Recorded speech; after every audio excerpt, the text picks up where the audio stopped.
Hello प्यारे दोस्तों, आज हम दिल का क्या कसूर एक दर्द भरी प्रेम कहानी का 20वां भाग लेकर आ गए हैं। तो चलिए आज की कहानी को शुरू करते हैं। रणविजय ने पूछा, अब कौन सी रस्म रह गई है? शादी तो हो गई है। तभी अमन ने कहा, अरे तुम समझ नहीं रहे हो रस्म। ये कहकर अमन उसे कुछ इशारा करने लगा, जिसे समझकर रणविजय ने कहा, हाँ श्री, जल्दी खड़े हो, चलो सबका आशीर्वाद लेते हैं। क्योंकि रणविजय समझ गया था कि अमन किस रस्म की बात कर रहा है। रणविजय की जल्दबाजी देखकर श्री को भी हैरानी हो रही थी। वहीं आस्था ने निकू से कहा, ये सारे लड़के ऐसे ही होते हैं क्या निकू? निकू ने कहा, पता नहीं, मैं सभी को तो नहीं जानती, पर एक को जानती हूँ, वो ऐसा ही है। कुछ देर बाद बाकी की सभी रस्में पूरी हुई। कादम्बरी जी और वसुधा जी दोनों ने नए जोड़े को मंदिर के आगे आशीर्वाद दिलवाया। फिर कादम्बरी जी ने आस्था और निकू से कहा, बेटा श्री को रणविजय के रूम में जाकर छोड़ आओ। आस्था और निकू श्री को अपने साथ वहां से ले गई। रणविजय भी उनके पीछे पीछे जाने ही वाला था, तभी अमन और तरुण दोनों ने रणविजय का रास्ता रोक दिया। कादम्बरी जी और वसुधा जी वहां से जा चुकी थी। रणविजय ने कहा, क्या हुआ, ऐसा मेरा रास्ता क्यों रोक रहे हो? तो तरुण और अमन दोनों ने एक दूसरे की तरफ शरारती स्माइल के साथ देखा और फिर अमन से कहा, इतनी क्या जल्दी है रूम में जाने की, थोड़ा तो वेट कर। तरुण ने भी अमन की हाँ में हाँ मिलाते हुए कहा, हाँ भाई, सब्र का फल मीठा होता है, इसलिए जितना लेट जाओगे फल उतना ही मीठा मिलेगा। तो रणविजय ने उन दोनों को साइड करते हुए कहा, फल ऑलरेडी मीठा है, मुझे अब चखने दो तो। ये कह के रणविजय जैसे ही वहां से जाने लगा, तभी अमन और तरुण दोनों ने एक बार फिर से उसका रास्ता रोका और कहा, नहीं नहीं, ऐसे नहीं जा सकते, चलो हमारे साथ, हमें तुमसे कुछ बात करनी है। रणविजय अब इरिटेट हो रहा था। उसने फ्रस्ट्रेट होते हुए कहा, तुम्हें जो बात करनी है सुबह करना, मेरे पास तुम्हारी फालतू की बकवास सुनने के लिए वक्त नहीं है। लेकिन अमन और तरुण ने तो जैसे कसम खाई हुई थी रणविजय को साथ लेकर ही जाएंगे। अमन और तरुण जबरदस्ती रणविजय को अपने साथ खींच कर ले जाते हुए बोले, अरे वो बात दिन में हो ही नहीं सकती ना, वो तो अभी होगी, चलो तो सही हमारे साथ। वहीं रूम में निक्कू ने श्री से कहा, दी आप जल्दी से आप सुहाग की सेज पर बैठ जाइए और खूब लंबा सा घूंघट निकालना। श्री ने कहा, ये सब ज़रूरी है क्या, और घूंघट क्यों निकालना? मैंने और रणविजय ने तो एक दूसरे को देखा हुआ है ना, मैंने लेने वाली घूंघट। तो आस्था ने हंसते हुए कहा, ये अरे ये जोड़ी नहीं है, आपको पता है ना, पूरी लाइफ आपकी ये मेमोरी हमेशा रहेगी। और मैंने देखा है ना, फिल्मों में अक्सर ऐसा ही होता है। निकू ने पूछा, फिल्मों में देखा है, क्या रियल में नहीं? तू क्या रियल में नहीं हुआ तुम्हारे साथ ऐसा? ये सुनकर आस्था थोड़ी झेप गई। फिर उसने बात बदलते हुए कहा, अब यहाँ मेरी बात कहाँ से बीच में आ गई? शादी तो श्री की हुई है ना, और श्री, तुम इतना ज़्यादा नखरे मत दिखाओ, चुपचाप बैठ जाओ। श्री चुपचाप लहंगा संभाले बेड पर आकर बैठ गई। आस्था ने उसके चेहरे पर लंबा सा घूंघट निकाला और कहा, अभी से तब तक मत हटाना जब तक कि रणविजय भाई यहाँ नहीं आ जाते हैं। तभी निकू ने कहा, दी डर तो नहीं लग रहा है ना? श्री को वाकई में थोड़ी थोड़ी घबराहट तो हो रही थी, फिर भी उसने कहा, नहीं, डरना क्यों है, मुझे कोई डर नहीं लग रहा। तो निकू ने कहा, झूठ मत बोले, आपकी आवाज़ में घबराहट साफ महसूस हो रही है। तो श्री ने कहा, निकू मुझे परेशान मत करो, और वैसे तुमने सही कहा, मुझे थोड़ी सी घबराहट तो हो रही है। आस्था ने कहा, अरे घबराओ मत, रणविजय भाई तो बहुत शरीफ हैं, तुम्हें उनसे घबराने की जरूरत नहीं है। तो श्री ने मन ही मन कहा, अच्छे से पता है कितने शरीफ हैं वो। तभी निकू ने कहा, अरे हम दोनों यहाँ बातें करते रहेंगे क्या? रणविजय भाई अभी आते ही होंगे, चलो यहाँ से। अच्छा दी, अब हम आपसे सुबह मिलते हैं, और सुबह हमें ज़रूर बताना कि आपकी आज की रात कैसी गई। श्री ने उसे डांटते हुए कहा, निकू ज़्यादा नहीं बोल रही हो तुम? तो निकू ने अपने कान पकड़ते हुए कहा, दी अब तो मुझे मौका मिला है आपको छेड़ने का, है ना आस्था? ये कहकर वो दोनों ही हंसने लगी। श्री ने कहा, अब जाओ यहाँ से, परेशान मत करो। अब श्री को भी निकू की बात पर हंसी आ रही थी। निकू और आस्था वहां से चले गई। वहीं से घूंघट ओढ़े शर्माती हुई दुल्हन की तरफ बेड पर बैठे हुए रणविजय के आने का वेट कर रही थी। वहीं रणविजय, तरुण और अमन तीनों ही टेरेस पर बैठे हुए ड्रिंक कर रहे थे। ये कह सकते हैं कि अमन और तरुण जबरदस्ती रणविजय को रोके हुए बैठे थे। रणविजय ने काफ़ी कोशिश की वहां से खिसकने की, पर मजाल है जो अमन और तरुण ने उसे जाने दिया हो। रणविजय जी ने अपना गिलास खाली करते हुए कहा, मेरा हो गया, मैं चलता हूँ, वैसे मैं बहुत थक चुका हूँ। तभी तरुण ने उसके गिलास में और वाइन डालते हुए कहा, अभी कहाँ, अभी तो तुम्हें यहाँ कुछ 15-20 मिनट ही तो हुए हैं। रणविजय ने कहा, अब क्या पूरी रात मुझे यहीं बैठा कर रखोगे? तुम चाहते हो मैं अपनी शादी की फर्स्ट नाइट तुम दोनों के साथ बिताऊं? तभी तरुण ने कहा, ये क्या बात बोल रहे हैं भाई, हमारे ऐसे कोई शौक नहीं है। रणविजय ने उसे खा जाने वाली नज़रों से देखते हुए कहा, इडियट, मेरे कहने का मतलब है कि तुम्हारे साथ टीली पर बैठकर शराब पीता रहूं और मेरी नई नवेली दुल्हन नीचे मेरा वेट करते करते सो जाए, यही चाहते हो क्या तुम? तभी अमन ने हंसते हुए कहा, अच्छा यह लास्ट ड्रिंक है, फिर हम तुम्हें बिल्कुल नहीं रोकेंगे। रणविजय ने कहा, ठीक है, और फिर मैं रुकूंगा भी नहीं। अपने हाथ में पकड़ी हुई ड्रिंक को सेट करने लगा। तभी तरुण ने कहा, अमन, तेरी शादीशुदा जिंदगी कैसी चल रही है यार, तूने कभी बताया नहीं।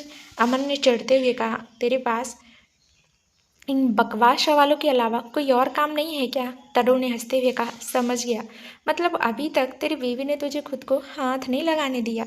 ये सुनकर तो अमन वाकई में चिढ़ गया। उसने चिढ़ते हुए कहा, क्या मैंने तुझे पूछा है तेरी शादीशुदा ज़िंदगी के बारे में, तो तुझे क्यों इंटरेस्ट आ रहा है मेरी लाइफ के बारे में जानने में?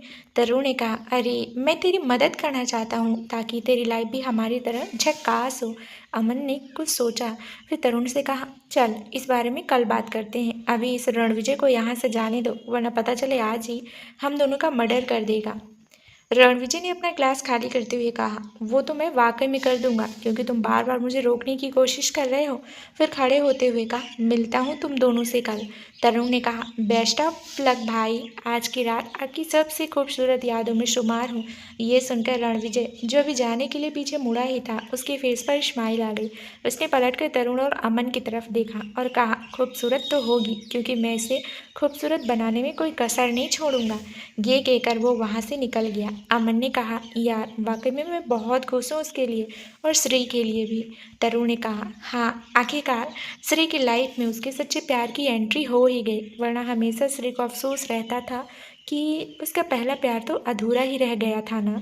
अमन, जो ड्रिंक कर रहा था, उसने पूछा, पहला प्यार? कौन सा पहला प्यार? तरुण ने अमन की तरफ देखते हुए कहा, तुझे नहीं पता?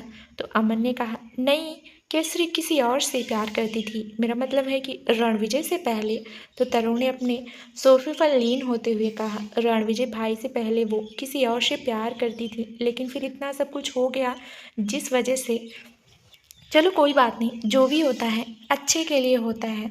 अमन ने एक्साइटमेंट के साथ पूछा, वैसे कौन था वो, क्या तुम उसे जानते हो? तरुण ने कहा, बहुत अच्छे से, बल्कि श्री के बारे में मैं बहुत कुछ जानता हूँ, मैं उसका दोस्त हूँ ना, इसलिए। अमन ने और एक्साइटेड होते हुए पूछा, तो मुझे भी बताओ ना, वो किससे प्यार करती थी?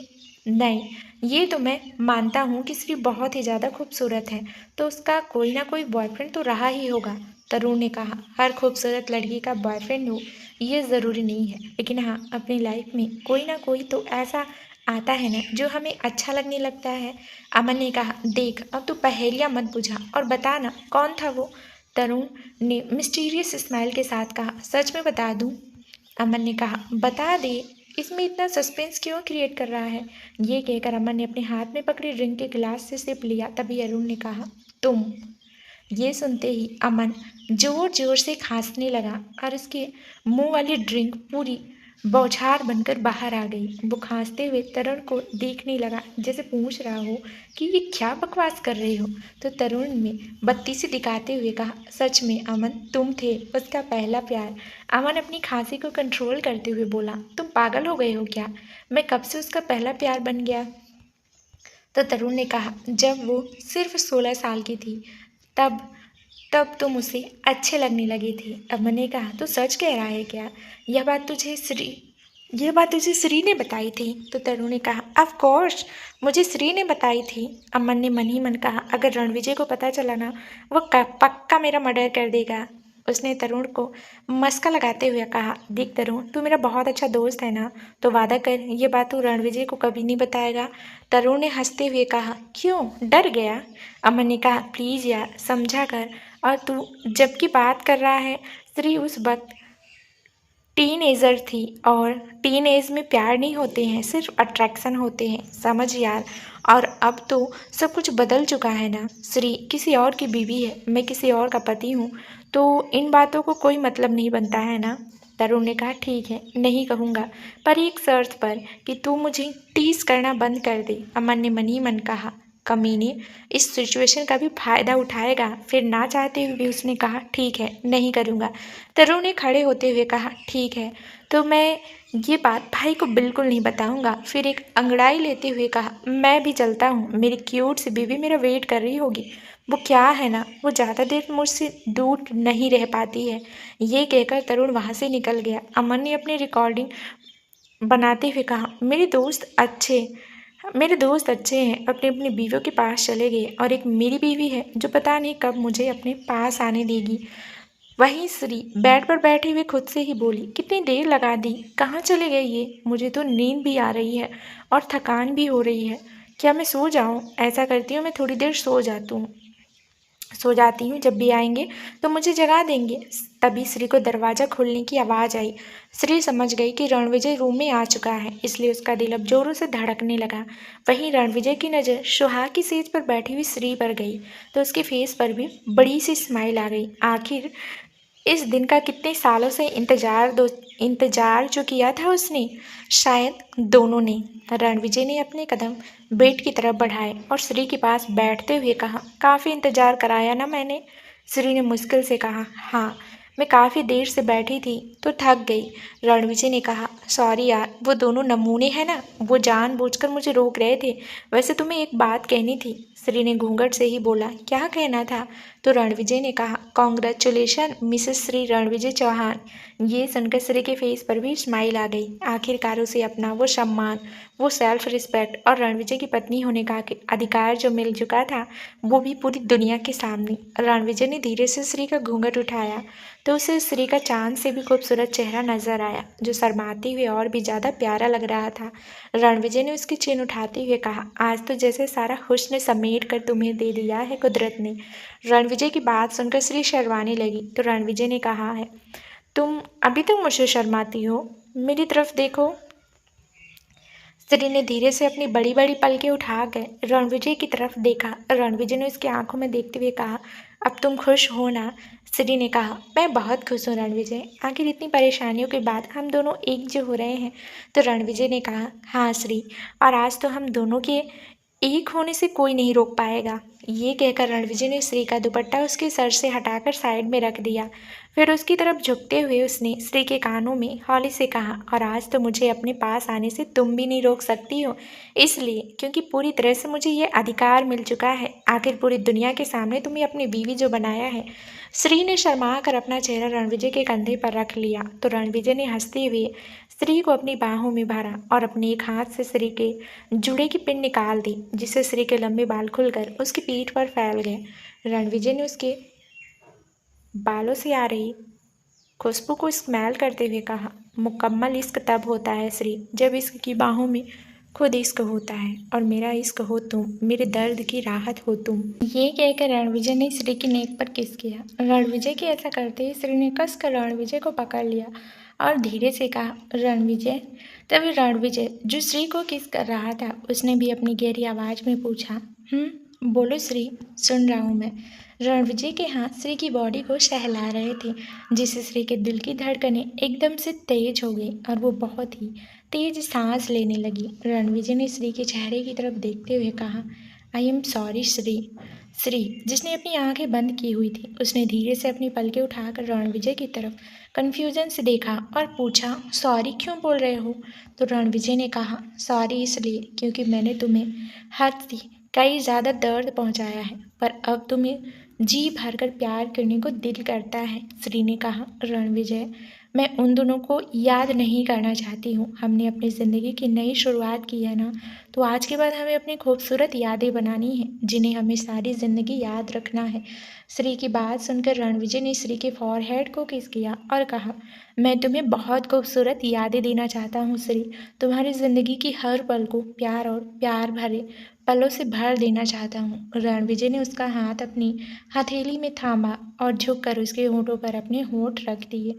धीरे धीरे रणविजय श्री को ऊपर झुकता गया, जिस वजह से श्री सीधे बेड पर लेट गई। रणविजय और श्री दोनों ही आज पूरी तरह से एक दूसरे में खो जाना चाहते थे। वो ना सिर्फ शरीर से बल्कि रूह से भी एक दूसरे के हो जाना चाहते थे। ऐसा नहीं था कि दोनों पहले कभी करीब नहीं आए थे। इससे पहले भी रणविजय श्री के करीब आया था, लेकिन श्री को सिर्फ दर्द देने के लिए। लेकिन आज उसके टच में श्री दुनिया भर का प्यार महसूस कर पा रही थी। अगर सही नज़र से देखा जाए तो श्री के लिए ये पहली बार ही था जब उसने अपने पति के टच में प्यार महसूस किया हो।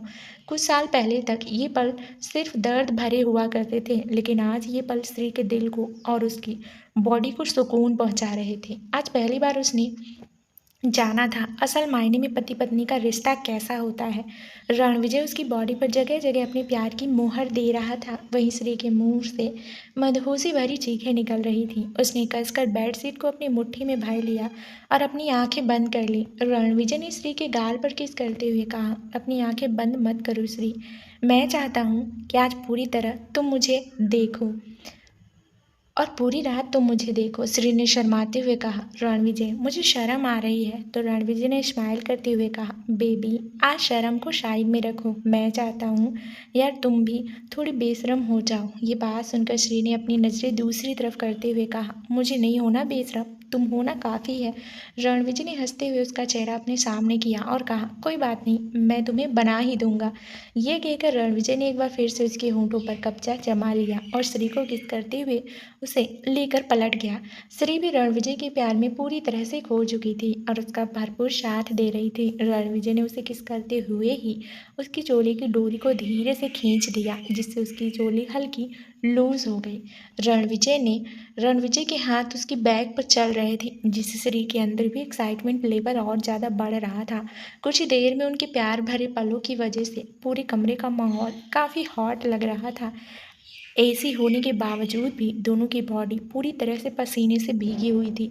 आज दोनों सही मायने में एक हो गए थे। ये कह सकते हैं कि प्यार ने नफरत और बदले की भावना को हरा दिया था।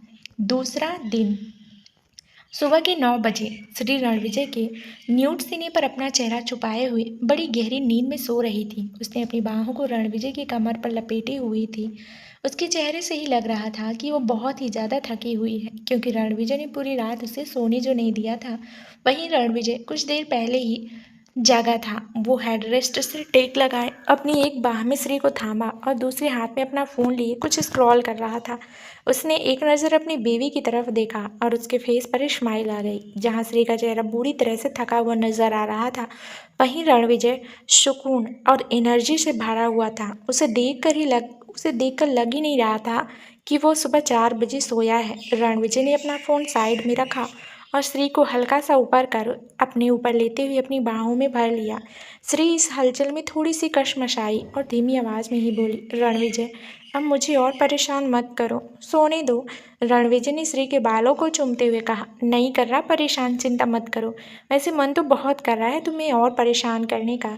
रणविजय की बात सुनकर श्री ने नींद भरी आंखों से रणविजय की तरफ थोड़ा गुस्से से देखा। तो रणविजय ने हंसते हुए कहा, अरे मजाक कर रहा हूँ, जानता हूँ तुम मुझे अभी और नहीं मिल सकती हो, इसलिए मैं रात होने तक का वेट तो कर ही सकता हूँ ना। श्री रणविजय के ऊपर से उठी और उसकी तरफ बैग करके सो गई।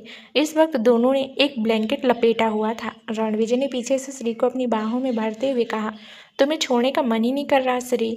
श्री ने बिना उसकी तरफ देखे ही कहा, पर ऐसा वैसा कुछ करने की सोचना भी मत, मैं बहुत थकी चुकी हूँ।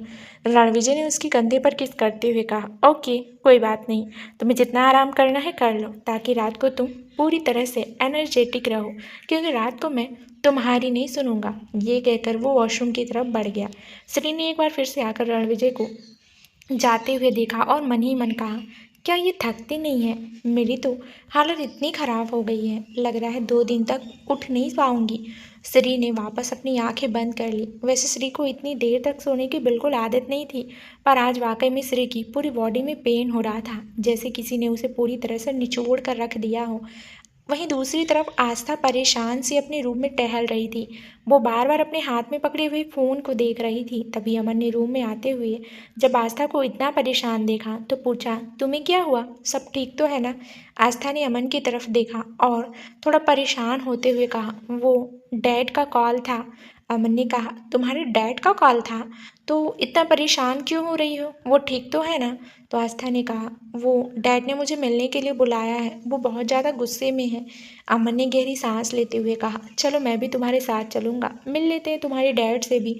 तो आस्था ने कहा, नहीं, तुम्हें नहीं पता, वो बहुत गुस्से में है और मैं नहीं चाहती वो गुस्से में तुम्हें भी कुछ उल्टा सीधा कहें। अमन ने कहा, भला वो मुझे उल्टा सीधा क्यों कहेंगे? बल्कि मैंने तो उनकी बेटी को बचाया है उस छुछुंदर से। आस्था ने कहा, पर तुम जानते हो ना मेरे डैड उससे मेरी शादी क्यों करवाना चाहते थे? अमन ने आराम से सोफे पर बैठते हुए कहा, शादी क्या करवाना चाहते थे? उन्होंने तुम्हें बेचा था अपने कर्ज की वजह से। आस्था ने कहा, तुम मेरे डैड के बारे में ऐसा नहीं बोल सकती। अमन ने अपनी आईब्रो चढ़ाते हुए आस्था को देखा और कहा, अंदर से तुम भी अच्छे से जानती हो भला कौन सा बाप अपनी बेटी को इस तरह से किसी भी आवारा लड़कों के हाथों सौंप सकता है? क्या पैसे बेटी से ज़्यादा बढ़कर हो गए हैं?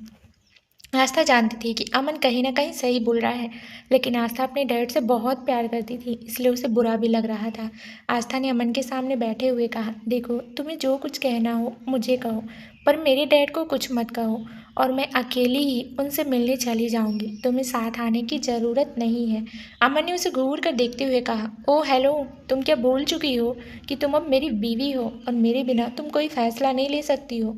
बस बोल दिया ना कि तुम्हारे डैड से मिलने मैं तुम्हारे साथ चलूँगा।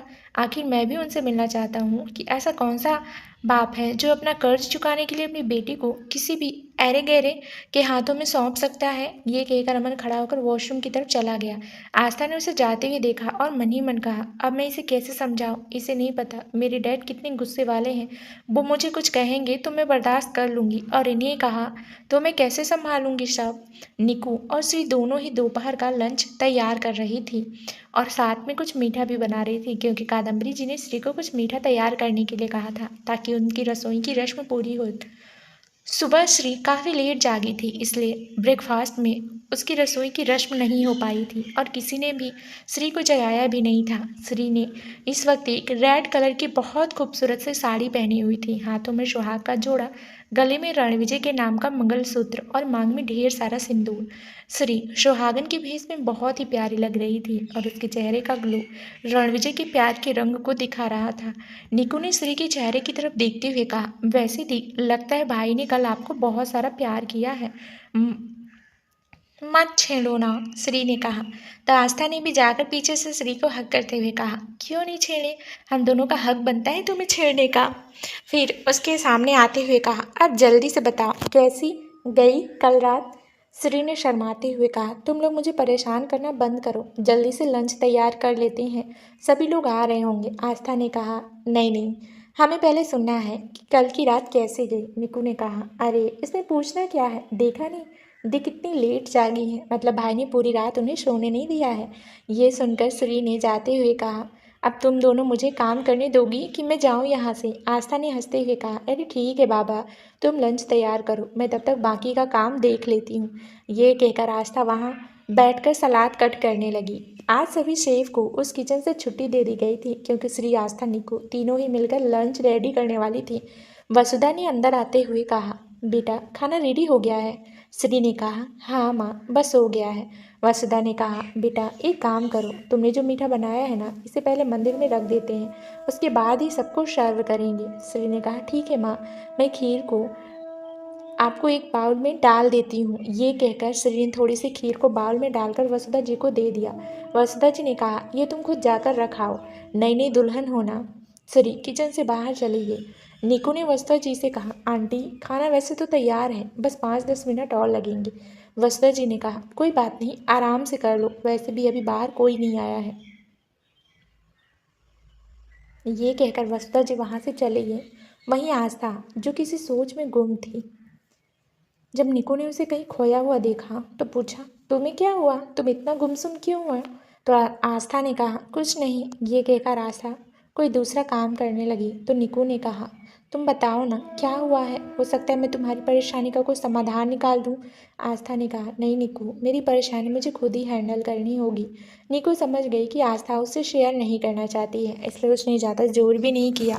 कुछ देर बाद तभी सभी लोग डाइनिंग हॉल में इकट्ठे हुए। आस्था, निकू और श्री तीनों ने ही लंच टेबल पर लगा दिया था। कादम्बरी जी ने कहा, अब तीनों भी बैठ जाओ और हमारे साथ लंच करो। सिंह ने कहा, नहीं माँ, हम बाद में कर लेंगे, हम आपको सर्व करेंगे। तो कादम्बरी जी ने कहा, नहीं बेटा, मैड है ना, वो सर्व कर देंगे। मैं चाहती हूँ मेरी तीनों बहुएं मेरे साथ बैठकर लंच करें। तीनों ही अब अपने अपने पतियों के साथ बैठ गए। सर्वेंट बारी बारी से सभी को लंच सर्व करने लगे। सबसे पहले सभी ने श्री की बनाई खीर खाई और वाकई में खीर बहुत अच्छी बनी थी। सबने बहुत तारीफ की और एक एक कर सभी ने श्री को नेक भी दिया, पर रणविजय ने उसकी बनाई खीर की ना तारीफ की और ना ही उसे कोई नेक दिया। और वैसे भी श्री को रणविजय की तारीफ सुनने का इंतजार था, पर रणविजय जानबूझकर श्री को परेशान कर रहा था। उसने धीरे से पूछा, क्या तुम्हें मेरे हाथ की बनाई खीर पसंद नहीं आई? रणविजय ने नॉर्मल सा रिएक्शन देते हुए कहा, हाँ, ठीक ठीक ही थी, जैसे नॉर्मल होती है। वैसे भी तुम्हें पता है मुझे मीठा पसंद नहीं है। यह देखकर श्री थोड़ा उदास हो गई। कादम्बरी जी ने जब श्री के चेहरे की उदासी देखी तो रणविजय को डांटते हुए कहा, अगर तुम्हें श्री के हाथ की बनाई खीर पसंद नहीं आई तो क्यों खा रहे हो? छोड़ो उसे, मत खाओ, तुम तो वैसे भी मीठा नहीं खाते हो ना। तभी रणविजय ने जल्दी से कहा, नहीं माँ, ऐसी बात नहीं है, खीर बहुत टेस्टी बनी है वाकई में, बल्कि मैं तो और भी खाऊंगा। रणविजय का रिएक्शन देखकर अब श्री को हंसी आ गई। वो मन ही मन बोली, चलो, मतलब ये माँ से तो डरते हैं, यह मेरे लिए तो अच्छी बात है ना कि अब इनसे कोई बात मनवानी होगी तो माँ के ज़रिए मनवा लूँगी। सभी ने श्री को कोई ना कोई नेक दिया। श्री को तो रणविजय के गिफ्ट का इंतजार था, क्योंकि रणविजय ने कल मुंह दिखाई के लिए भी तो श्री को कोई गिफ्ट नहीं दिया था। उसने रणविजय की तरफ देखा। बाकी सभी लोग एक एक कर वहां से जा चुके थे। रणविजय धीरे से अपने फ़ोन में ईमेल चेक करते हुए ब्रेकफास्ट कर रहा था। श्री ने कहा, तुम मुझे कोई गिफ्ट नहीं दोगे क्या? रणविजय ने श्री की तरफ देखते हुए कहा, गिफ्ट? कौन सा गिफ्ट? श्री ने कहा, पहली रसोई का, और तुमने तो मुझे कल मुंह दिखाई के लिए भी कोई गिफ्ट नहीं दिया। तो रणविजय ने कहा, गिफ्ट देना होता है क्या? तो श्री ने चढ़ते हुए कहा, रणविजय, तुम मुझे परेशान क्यों कर रहे हो? लाओ चुपचाप मेरा गिफ्ट दो। श्री ने अपना एक हाथ आगे किया तो रणविजय ने श्री के बढ़े हुए हाथ की तरफ देखा और फिर श्री की तरफ देखते हुए कहा, क्या सच में तुम्हें गिफ्ट चाहिए? श्री ने अपना सिर हाँ में हिलाया तो रणविजय ने श्री का हाथ थामा और खड़े होते हुए कहा, चलो, तुम्हारा गिफ्ट मेरे रूम में है, वहीं जाकर तुम्हें देता हूँ। रणविजय उसे रूम में लेकर आया और डोर बंद कर श्री को डोर से सटाते हुए कहा, अब बोलो, क्या गिफ्ट चाहिए? श्री ने कहा, कुछ भी, जिसे मैं याद के तौर पर हमेशा अपने पास रखूं। ये कहते हुए श्री अपनी आंखों में चमक लिए रणविजय को देखने लगी।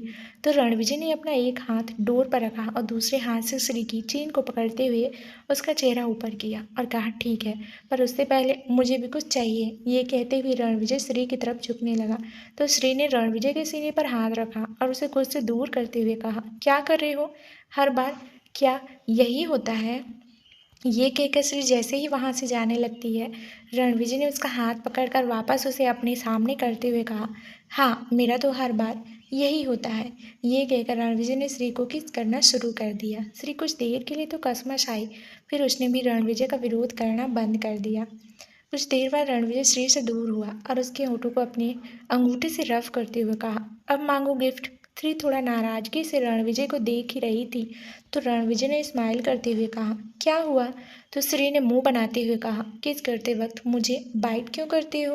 तो रणविजय ने हंसते हुए कहा, क्योंकि इससे किस मुझे और भी ज़्यादा स्वीट और डिलीशियस लगती है। चलो, अब तुम्हें तुम्हारा गिफ्ट देता हूँ।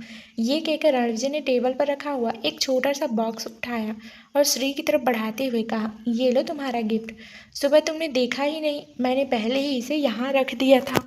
श्री को याद आया कि वो जल्दबाजी में तैयार होकर नीचे गई थी, क्योंकि वो वैसे भी सुबह लेट उठी थी और उसने इस बात पर ध्यान ही नहीं दिया था। उस बॉक्स के साथ में एक छोटी सी स्लिप भी थी। श्री ने स्माइल करते हुए बॉक्स को अपने हाथ में लिया और इस स्लिप को खोलकर पढ़ा तो उस पर रणविजय ने लिखा था, मेरी खूबसूरत वाइफ के लिए खूबसूरत तोहफा, इसे हमेशा संभाल कर रखना। रणविजय ने अपनी पलकें झुकाई और कहा, अब रखना इसे संभाल कर, मेरी याद बनाकर। श्री ने कहा, याद बनाकर क्यों? मैं तो तुम्हें भी अपने पास संभाल कर रखूँगी, वो भी हमेशा। ये कहकर श्री ने उस बॉक्स को खोला तो देखते ही रह गई, क्योंकि बॉक्स में बहुत ही खूबसूरत सा एक ब्रेसलेट था। वो ब्रेसलेट डायमंड का था और बहुत बड़ी खूबसूरती से उसे डिज़ाइन किया गया था। श्री ने हैरानी से रणविजय की तरफ देखा तो रणविजय ने कहा, मैंने इसे बनाने का ऑर्डर काफ़ी टाइम पहले दे दिया था। वैसे क्या तुम्हें ये पसंद नहीं आया? श्री ने कहा, नहीं, मेरा मतलब ये तो बहुत खूबसूरत है। तो रणविजय ने संभाल कर उस ब्रेसलेट को निकाला और श्री की तरफ बढ़ाते हुए कहा, अब पहना भी दो ना। रणविजय ने कहा, ये काम भी मुझे ही करना होगा क्या? रणविजय ने अपने हाथ खड़े करते हुए कहा, ओके बॉस, पहना रहा हूँ। उसने श्री की कलाई में उसे पहना दिया। वो ब्रेसलेट श्री की गोरी नाजुक से कलाई में वाकई में बहुत प्यारा लग रहा था। रणविजय ने श्री की कलाई पर किस करते हुए कहा, इस गिफ्ट से काम चल जाएगा या फिर कोई और दूसरा भी दूँ? श्री ने कहा, दूसरा? दूसरा कौन सा गिफ्ट है? तो रणविजय ने अपनी पॉकेट से खूबसूरत से चैन निकाले जिसमें काफ़ी प्यारा पेंडेंट था। वो पेंडेंट रणविजय और श्री के फर्स्ट नेम लेटर RS से बना हुआ था और डायमंड का था। उस पेंडेंट को देखकर श्री के फेस पर प्यारी सी स्माइल आ गई। उसने रणविजय से कहा, ये वाकई में बहुत खूबसूरत है रणविजय। रणविजय ने श्री को पलटा और उसके बालों को कंधे के एक साइड डालकर उसके नेक की तरफ झुका और बड़े ही प्यार से श्री के नाजुक से गर्दन में पहना दिया। श्री की नेक पर किस करते हुए कहा, हमारे प्यार की खूबसूरत निशानी। श्री ने शर्माते हुए अपना चेहरा नीचे कर लिया, फिर कहा, हमारी प्यार की निशानी तो हमारे पास है रणविजय, और वो है सीवी। रणविजय ने हंसते हुए कहा, हाँ वो तो है, बाकी ऐसी निशानियां तो मैं तुम्हें आगे और दूंगा। ये सुनकर श्री ने पलटकर रणविजय की तरफ हैरानी से देखा तो रणविजय ने कहा, ऐसे क्या देख रही हो? मुझे लगता है कि सीवी को अब हमें भाई या बहन दे देना चाहिए। श्री ने चढ़ते हुए रणविजय के कंधे पर टैप किया और कहा, क्या सिवी ने कहा है तुम्हें कि उसे एक भाई या बहन चाहिए? ये कहकर श्री ने जैसे ही डोर ओपन करने के लिए नॉब पर हाथ रखा और हल्का सा डोर ओपन किया ही था, तभी रणविजय ने अपना एक हाथ दोबारा डोर पर रख डोर को बंद कर दिया और कहा, आज नहीं काम करता हूँ, इसलिए ऑफिस नहीं जाता, तो ना हम पूरा दिन इसी रूम में रहते हैं। श्री ने रणविजय की तरफ हैरानी से देखा और उसे दूर करते हुए कहा, तुम्हारा बस चले तो कुछ दिन तक मुझे रूम से बाहर निकलने ना दो। श्री ने अपना सर झटका और रूम से बाहर भाग गई। रणविजय ने अपने बालों में हाथ फेरते हुए कहा, वैसे आइडिया काफ़ी अच्छा है। तभी रणविजय का फ़ोन रिंग करने लगा। रणविजय ने फ़ोन पिक किया और कान पर लगाकर बात करते हुए ही बाहर चला गया। तुम ऐसा कैसे कर सकती हो आस्था? तुम्हें पता है ना, ऐसा करके तुमने मुझे कितनी बड़ी मुसीबत में डाल दिया। आस्था चुपचाप एक दूसरे सोफे पर अपना सर झुकाए बैठी हुई थी। वहीं उसके सामने उसके डैड मिस्टर अशोक गुस्से से उसे देख रहे थे। वहीं आस्था भी वहाँ पर ऐसे बैठी हुई थी जैसे उसे मिस्टर अशोक के गुस्से से कोई फर्क ना पड़ रहा हो।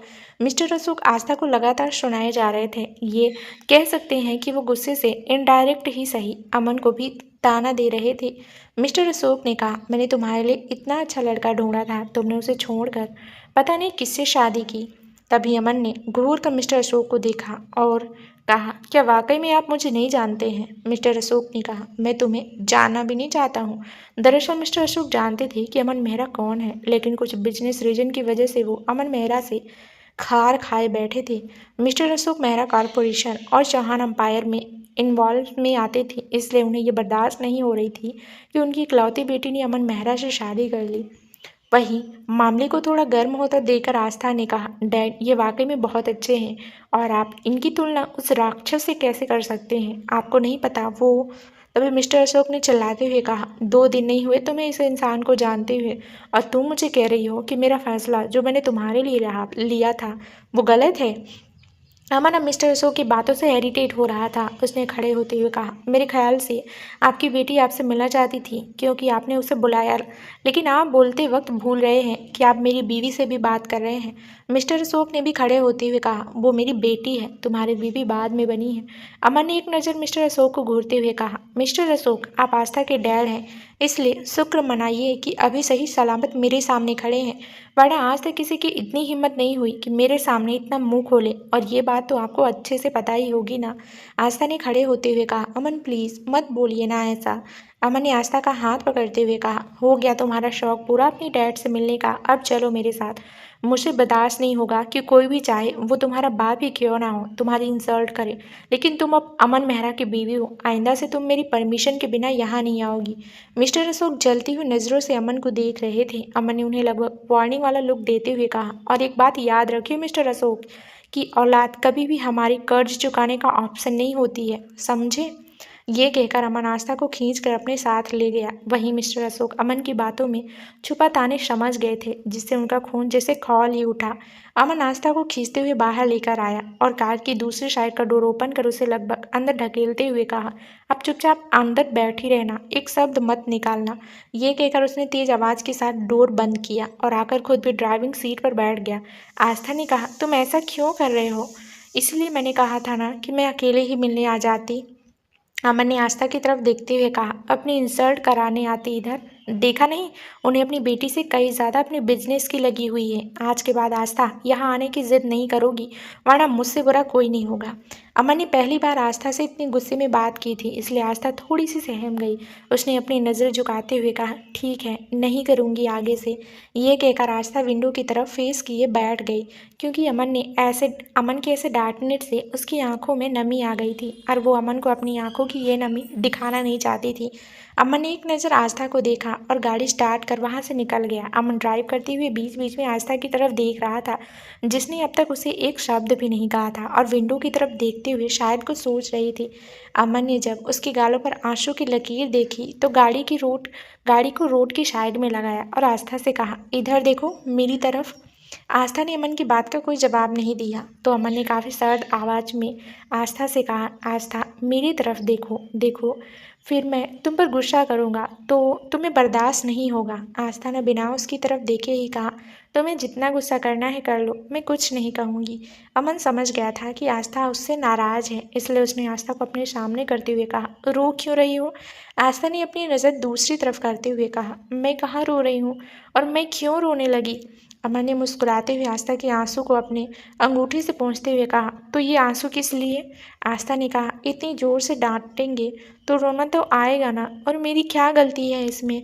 अमन ने कहा, तुम समझ नहीं रही हो आस्था, अगर वो तुमसे प्यार करते हैं तो कभी भी तुम्हारी शादी उस घटिया आदमी से करने का डिसीजन नहीं लेते, और तुम इतने वक्त बाद उनसे मिलने गई हो।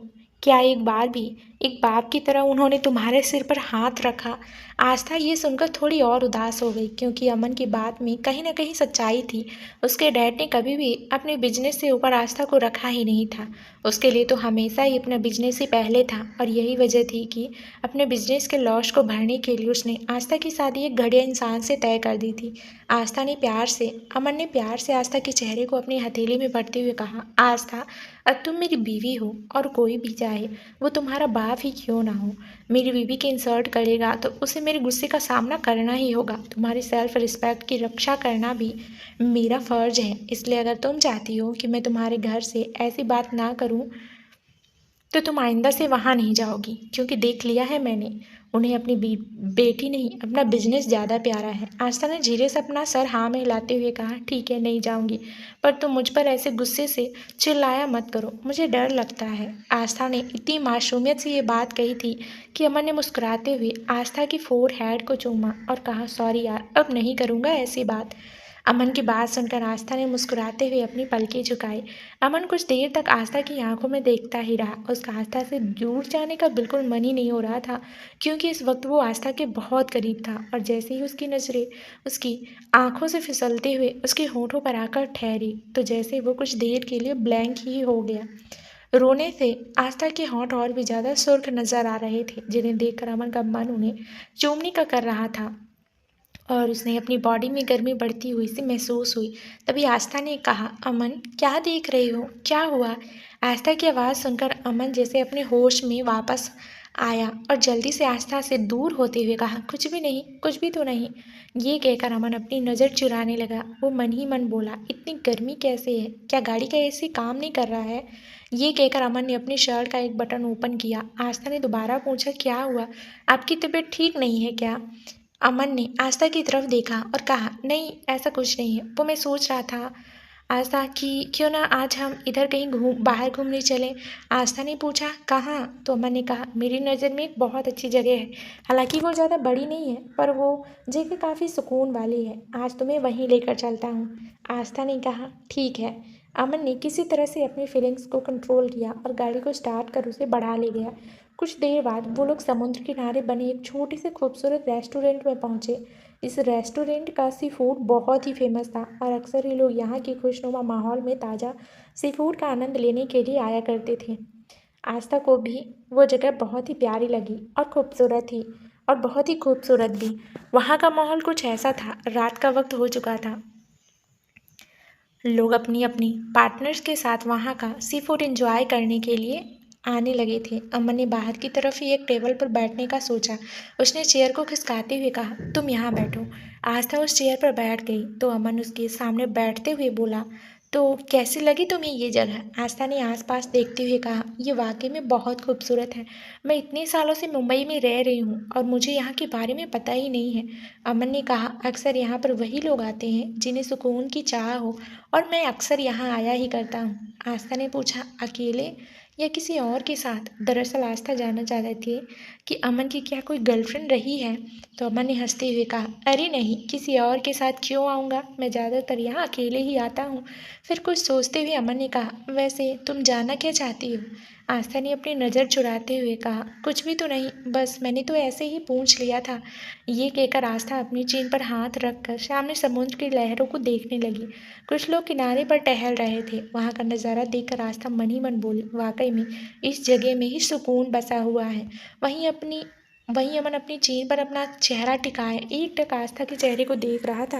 वो मन ही मन बोला, पर मेरा सुकून तो तुम बनती जा रही हो। जब से तुम्हें पहली बार देखा है तो बस हमेशा के लिए तुम्हारा बन जाने को दिल करता है। आस्था के बाल हवा में उड़ते हुए बार बार उसके चेहरे की तरफ आ रहे थे, जिसे वो बीच बीच में अपने कान के पीछे कर रही थी। तभी उसने कुछ कहने के लिए जैसे ही अमन की तरफ देखा तो अमन को इस तरह से अपनी तरफ देखते देख वो कहते कहते रुक गई। अमन अभी भी एकटक आस्था को ही देख रहा था, जैसे वो कोई अलग ही दुनिया में खो गया हो। आस्था ने अमन के चेहरे के आगे अपनी हथेली हिलाते हुए कहा, कहाँ खो गए? तभी अमन अपने होश में आते हुए बोला, तुम में। लेकिन तभी अमन को एहसास हुआ कि वो क्या बोल रहा है। उसने जल्दी से अपनी बात सही करते हुए कहा, मेरा मतलब है, मैं ये सोच रहा हूँ कि क्यों ना हर वीकेंड पर हम लोग यहाँ आया करें। आस्था ने भी खुश होते हुए कहा, ये तो बहुत अच्छा आइडिया है।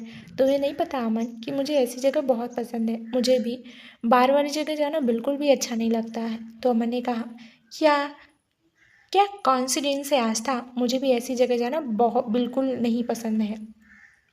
तभी वेटर ने वहां जाकर उनका ऑर्डर लिया।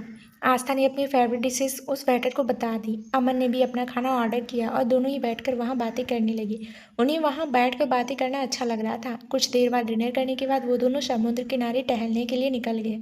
चलते ही चलते वो लोग काफ़ी आगे तक निकल चुके थे। वॉकिंग करते वक्त उन्हें वक्त का पता ही नहीं चला। आज वो दोनों एक दूसरे से खुलकर बातें कर रहे थे। अपनी च्वाइस, अपनी पसंद नापसंद सब कुछ शेयर कर रहे थे। अमन ने आज पहली बार आस्था को खुद से इतना खुलकर बात करते हुए देखा था। वो वाकई में आस्था के बारे में बहुत कुछ जानना चाहता था, उसकी कॉलेज लाइफ के बारे में, उसके बचपन के बारे में।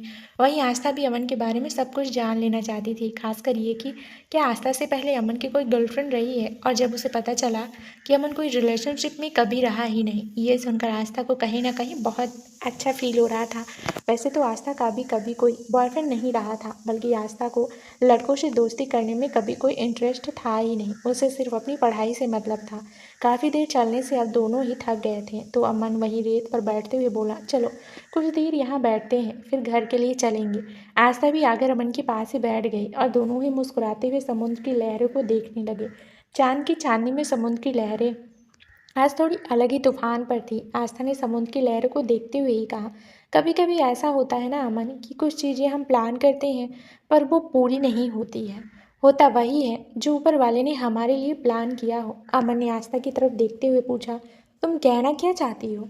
तो आस्था ने अमन की तरफ देखते हुए कहा, अब देख लो ना, मेरे डैड ने प्लान किया था मेरी शादी किसी और से होगी, लेकिन अचानक उन्हें मेरी लाइफ में एंट्री दी और आज मैं तुम्हारी बीवी हूँ। अमन ने हंसते हुए कहा, ये बात तो तुमने बिल्कुल सही कही है। मैंने भी कभी नहीं सोचा था कि मैं वहाँ तुम्हारी हेल्प करने आऊँगा और तुमसे शादी ही कर लूँगा। तभी आस्था ने सोचते हुए कहा, वैसे अमन एक बात बताओ, तुम चाहते तो मुझे आसानी से वहाँ से बचा कर ले जाते। मुझे शादी करने की ज़रूरत क्यों महसूस हुई तुम्हें? आस्था की बात सुनकर अमन एकदम से हड़बड़ा गया। उसने कहा, बस पता नहीं क्यों उस वक्त मेरे दिल में ऐसा आया कि मुझे तुमसे शादी कर लेनी चाहिए, और बस मैंने कर ली। आस्था ने अमन के चेहरे को गौर से देखा और वो समझ गई कि अमन कुछ छुपा रहा है। उसने अमन से पूछा, बताओ तो, देखो अब तो हम दोनों दोस्त भी हैं ना, और एक रिश्ते में भी है, तो तुम मुझसे अपने दिल की बातें क्यों छुपा रहे हो? मैं भी तो तुम्हें सब कुछ पूरी तरह से बता रही हूँ ना। अमन ने कुछ देर चुप रहा और फिर खड़े होकर उसने अपने पेट से रेत को झाड़ा और कहा, चलो चलते हैं। ये कहकर अमन ने अपना हाथ आस्था की तरफ बढ़ाया तो आस्था भी अमन का हाथ पकड़कर खड़ी हो गई और कहा, नहीं, पहले तुम मुझे बताओ, मैं तभी यहाँ से जाऊँगी, वरना नहीं जाऊँगी। अमन ने कहा, आस्था, क्या बच्चों वाली जिद कर रही हो? चलो भी। आस्था ने दूर जाते हुए कहा, नहीं, कहा ना, पहले मुझे जवाब दो, तब मैं तुम्हारे साथ जाऊँगी। अमन ने अपनी आई रोल करते हुए कहा, ये लड़की भी ना वाकई में बहुत जिद्दी है। आस्था हंसते हुए अब अमन से दूर भागने लगी तो अमन उसके पीछे भागते हुए बोला, आस्था, पागल हो गई हो क्या? कहाँ जा रही हो? इधर आओ। आस्था ने भागते हुए कहा, नहीं, पहले मुझे मेरी बात का सच सच जवाब दो। आस्था भागते हुए थोड़ा पानी की तरफ चली गई थी, जिससे उसकी स्पीड थोड़ी कम हो गई। वहीं अमन ने जाकर जल्दी से आस्था को कमर से पकड़कर उठाया और लगभग उसे घूरते हुए कहा, अब भाग कर दिखाओ, फिर तो मैं देखता हूँ। अमन के ऐसा कहने से था आस्था जोर जोर से हंसने लगी। अमन, क्या कर रहे हो? मुझे गिराओगे क्या? छोड़ो। अमन ने भी हंसते हुए कहा, नहीं, अब तो नहीं छोड़ूंगा। मुझे परेशान कर रही थी ना। आस्था ने कहा, अच्छा, नहीं करूँगी परेशान, पहले छोड़ो ना, मुझे डर लग रहा है, मैं गिर जाऊँगी। अमन ने आस्था को नीचे उतार दिया। आस्था ने अपनी सांसें दुरुस्त करते हुए कहा, मैंने तुमसे ऐसा भी क्या पूछ लिया था? सिंपल सा क्वेश्चन ही तो पूछा था, उसका भी जवाब तुम मुझे नहीं दे पा रहे अमन। ये कहकर आस्था जैसे ही वहाँ से जाने लगी, अमन ने उसकी बाँह पकड़कर उसे अपनी तरफ खींच लिया। इससे आस्था एकदम अमन के सीने से टकरा गई और हैरानी से अमन को देखने लगी। अमन ने आस्था की कमर पकड़ उसे अपने करीब किया हुआ था। उसने अपने एक हाथ से आस्था के चेहरे पर आ रहे बालों को कान की साइड पीछे करते हुए कहा, जानना चाहती हो ना कि मैंने तुमसे ही शादी करने का डिसीजन क्यों लिया? आस्था ने कहा, मैं तुमसे तब से यही तो पूछे जा रही थी। तो अमन ने उसकी आंखों में देखते हुए ही कहा, क्योंकि मुझे तुमसे पहली नज़र वाला प्यार हो गया था, इसलिए। और जब मुझे पता चला कि तुम्हारी शादी किसी और से होने वाली है, तो मुझे ये बात बर्दाश्त नहीं हो रही थी। और इससे पहले कि कोई और तुम्हें मुझसे दूर ले जाए, मैंने तुमसे शादी करके अपना बना लिया। अमन आस्था की आंखों में देखकर पूरे कॉन्फिडेंस से ये बातें कहे जा रहा था और आस्था को भी अमन की आंखों में सच्चाई नजर आ रही थी। उसने पूछा, क्या वाकई में तुम्हें मुझसे पहली नज़र में ही प्यार हो गया? फिर तुमने मुझे बताया क्यों नहीं? तो अमन ने आस्था के सिर पर टैप करते हुए कहा, बुद्धू, ऐसी बातें ऐसे ही थोड़ी बता दी जाती है, किसी मौके पर ही तो बताई जाती है। तो आस्था ने कहा, लेकिन तब तक अगर मेरी शादी उससे हो जाती, तब तुम क्या करते? अमन ने कुछ सोचते हुए कहा, इसका जवाब दो। तुमने कुछ दिन पहले ही दिया है ना कि अक्सर वो नहीं होता जिसे हम प्लान करते हैं, होता वही है जो ऊपर वाला हमारे लिए प्लान करता है। और ऊपर वाले ने तुम्हें मेरी किस्मत में शायद पहले ही लिख दिया था। इसलिए तो अचानक उस दिन तुम रात को मेरी गाड़ी में आकर बैठी थी और तुम्हें देखते ही मुझे प्यार हो गया। अमन की बात सुनकर आस्था के फेस पर बड़ी सी स्माइल आ गई। उसने कहा, पहले मुझे पकड़ कर दिखाओ। अमन ने अपनी कमर पर हाथ रखते हुए कहा, ये लड़की भी ना, पर आज तो मैं इसे किस करके ही रहूँगा। काफ़ी दिनों से सारे डिज़ायर्स को दबाए रखा है, आज अपनी हसरत पूरी करनी है। रुको आस्था, तुम्हें अभी बताता हूँ। ये कहकर अमन भी उसके पीछे पीछे भागने लगा। तभी तेज़ लहर आस्था की तरफ बढ़ी और उस लहर से आस्था सीधा पानी में ही गिर गई। अमन ने अपना सर नाव में हिलाते हुए कहा, और भागो, बहुत शौक आ रहा था। तो दोस्तों, अब इस कहानी में आगे क्या नया ट्विस्ट आने वाला है, ये जानने के लिए इस कहानी का अगला भाग ज़रूर सुनें, जो जल्द ही इस चैनल पर प्रसारित कर दिया जाएगा।